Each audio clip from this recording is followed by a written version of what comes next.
Ya, kita sedang di kebun kelapa sawit di Kabupaten Seluma dan kita sedang mengikuti bimbingan teknis peremajaan kelapa sawit. Jadi ini salah satu contoh buah kelapa sawitnya. Ya, ini yang sudah dipanen. Mungkin ini akan diangkut ya. Diangkut ke tempat mengumpul. Nah, kita akan lanjutkan lagi. Kan seperti ini. Ini adalah kebun, Pak ya. Kemudian jarak tanamnya kan seperti ini tadi. Nah, jadi ini tidak mata lima. Maka areal space-nya, Pak, ini kan ini titik lubang tanamnya. Maka ketika nanti tanaman ini besar, maka akan jadi seperti ini. Ini panjang pelepahnya, Pak, melihatnya dari atas. Seperti ini. Jadi ini banyak, Pak, areal space kosongnya. Kenapa? Kalau space-nya banyak kosong, otomatis kita nyemprot gulmanya akan semakin banyak butuh biaya. Itu yang pertama. Yang kedua, Pak, dari panjangnya penyinaran ini tidak maksimal. Kenapa? Karena yang sebelah ini terjadi overlapping. Nah, makanya tidak boleh nanam kelapa sawit seperti nanam jagung. Nah, pertama itu, Pak, pendalian gulmanya lebih banyak, pendapatan sinar matahari yang 5-7 jam itu tidak akan didapat secara maksimal. Nah, caranya yang kedua, ini sayang ada gangguan sedikit tentang ininya, papan tulisnya. Jadi, yang kedua yang harus diperanjarkan sekarang seperti ini, Pak. Ini adalah titik tanam. Nah,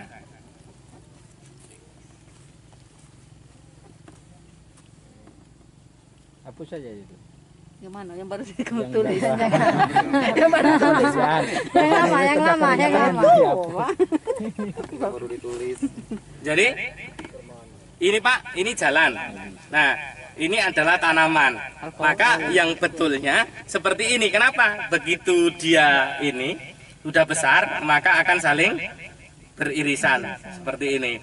Makanya space untuk pengendalian gulmanya cuma sedikit, jadi lebih hemat. Jadi sebenarnya tujuannya, kemudian panjang penyinarannya akan lebih maksimal karena bisa masuk ke semua space tanaman. Dan itu kenapa kelapa sawit ditanam mata lima. Jadi ini pertama adalah falsafahnya kenapa kita nanam kelapa sawit harus mata lima. Yang kedua yang ditanya beliau, gimana setarnya ketika arealnya seperti ini. Nah, setarnya, Pak, perlu kita ketahui kita nanam populasi berapa?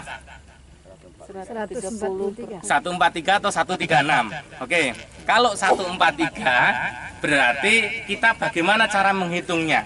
Jadi yang kita hitung itu, Pak, namanya rumusnya adalah, Pak, jarak antar baris. Nah, rumus Pitagoras. Iya, sebentar dulu, Pak, ya. Jarak antar baris. Falsafah rumusnya ini asal mula datangnya kan sebenarnya seperti ini. Tadi kan ini tanaman, iya kan, Pak? Lahan. Ini lahan, Pak, kan itu. Ini tanaman. Nah, kemudian ini antar barisnya ya. Jadi jarak tanam kita ini kan adalah ini, Pak. Ini sama sisi semua, Pak. Nah, kan gitu. Ini sama sisi semua. Rumus dasarnya didapat dari mana? 1 hektar itu berapa meter persegi, Pak? 10.000, ya kan, Pak? Dibagi 1/4/3 dikalikan sin 60. Nah, sin 60 nanti saya jelaskan di sini. Sekarang ini berarti kalau 10.000 berarti minta tolong, Bu, kuli kantornya, Bu. Kuli kantor. 10.000 bagi 1/4/3 berapa? Berapa? Sin 60 ini adalah 0,866, Pak. Mana yang cepat dapat dia itu? Berapa? 69,9 dikali 0,866 berapa, Bu? 0,8. Jangan Ibu, Bapak, yang ini gadis, Pak. Belum itu, Pak? Mbak aja. 60,55. Berarti akar dari 60,55 berapa, Bu? Akar dari 60 cek mana, Bu? Untuk di situ Pak dapatnya, mana gitu. Berapa? Akarnya belum tumbuh. Belum tumbuh, Pak. Ya? Belum tanam. Belum keluar akar. Baru nak nyemai. Kalau nggak ada Pak, Ah, handphone saya ini lengkap Pak. nah itu. Berakar Pak ya. Ada akar kelapa sawitnya juga ini. Ibu beli handphone nggak ada kuli kantornya. Ya itu Nah, makanya, Pak. jadi makanya canggih itu, Pak. padahal gratisan coba.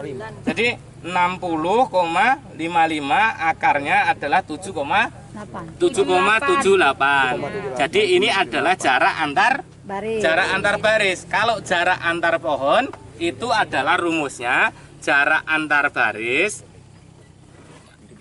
dibagi sama jarak antar baris dibagi sama sin 60. Jadi ini sama dengan 7,78 dibagi 0,866. Kalau ini ada Ibu, berapa Bu? Mbak? 8,98. 8,98. Kalau biasa karena mudahnya biasanya cuma 9 meter kan seperti itu. Nah, inilah dapat populasi 143. Mana yang namanya jarak antar baris? Jarak antar baris adalah ini kan barisan. Nah, barisan ini sama barisan di belakang Ibu namanya jarak antar baris. Jarak ini ke sana harusnya jaraknya 7,78. Jarak pohon ini ke pohon itu jaraknya adalah 9 meter. Paham di sini? Jarak antar baris sama jarak antar pohon. Baris adalah larian, kan gitu. Harus bertetangga. Berkebun itu kita nggak boleh egois. Kenapa nggak boleh egois? Bahwasanya jarak tanam kita tidak boleh mengganggu dari masyarakat di sebelahnya. Makanya udah ditetapkan 143. Nah, ketika arealnya seperti ini makanya harus bijak betul Bapak. Nah, kan karena tidak semuanya adalah kotak sabun. Nah, pertama bagaimana kita memancang-pancang kepalanya? Kan seperti itu. Nah, pancang kepala itu disusun misalkan seperti ini Pak. Memulai titik awalnya, ini misalkan titik awalnya, bagaimana menghitung titik awal seperti ini? Nah, jarak antar baris kan seperti ini Pak ya. Ini barisannya yang ke bawah ya. Ini barisan ya. Nah, ini barisan. Jadi ini nanti pokok pertama ini rumusnya seperti apa? Titik dari pinggir jalan ini adalah setengah kali jarak antar baris. Nah, oke? Paham? Yang titik ini merupakan setengah kali jarak antar pohon, kan gitu. Yang ini setengah kali jarak antar baris. Nah, kita harus bertetangga. Nggak boleh dipaksakan kita tanam di pojokan, ya nggak apa-apa, biar aja ganggu, nggak boleh. Karena kita sudah hitung-hitungannya seperti sampaikan Pak Kabin Muko tadi, bahwasanya kita harus, Pak, yang punya kebun itu kita ya harus membahagiakan semua kan gitu. Jangan sampai nanti, nah ini pertama berarti jaraknya ini berapa? Tadi kita kesepakati jarak tanamnya tadi adalah 9 kali 7,78 kan gitu. Atau 7,8 lah biar Dibulatkan Pak. 7,8 kan sebenarnya ini. Nah 9 kali 7,8 berarti minta tolong lagi Dek. Ya. Jarak 7,78 dikalikan setengah berapa? Sini, Dek. Panas, Pak. 7,78 Dikali 9. jadi 7,8 dikali 0,5 3,9. berapa? Bukan 7,8 kali 3,9 meter. Terus jarak ini kemari setengah kali 9 berarti 4,5. Nah, berarti untuk pokok selanjutnya inilah pancang kepala yang akan diikutkan kemana saja berdasarkan titik pancangnya ini. Jadi nggak kena seperti ini. Untuk selanjutnya berapa Pak? Ini kan barisan 9 ke sini berapa? 9. Terus ini berapa? 9. Seperti itu kan. Terus ini Pak, kan untuk pancang kedua supaya dapat mata limanya, jarak ini ke pohon selanjutnya ini adalah ini kan gini Pak ya. Nah, ini kan 7,8. Maka yang di sini untuk kemari ini adalah setengah kali 9 tadi ya, berarti di sini adalah, sorry Pak, kebanyakan ini di sini. Jadi di sini adalah 4,5-nya, ini adalah 4,5, di sini juga 4,5. Jadi titik dari pinggir jalan ini 9 meter. Makanya nih nanti ini juga dapat 9 meter. Nanti kembali lagi di sini 7,8 lagi, seperti itu barisnya. Nanti di sini. Nah, makanya nanti akan mendapatkan garis lurus. Mau kemana aja dapat mata 5-nya seperti ini. Nah, sebenarnya falsafahnya hanya seperti ini. Kita praktekkan, kita minta tolong volunteer, bapak-bapak semua ambil pancang ini 10 atau 5 aja minta tolong. Nanti sini juga 5. Biar kita praktekkan yang kita lakukan seperti ini. Oke?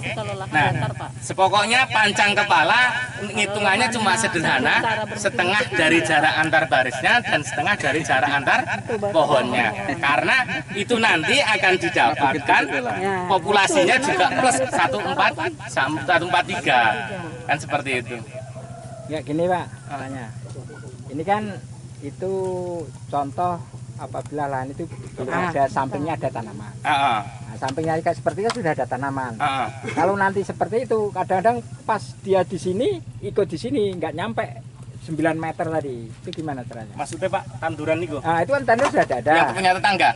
Oh, kalau itu nggak ganggu tetangga ini Pak, selanjutnya nanti. Oke, nanti sampai di situ batasnya kan mungkin bisa kita pas 9 agak ke sini kan? Ya, nanti jarak di ujungnya Pak. Kan sekarang gini. Sekarang yang Bapak buktikan, misalkan ini 1 hektar ya Pak ya, 100 meter sama 100 meter.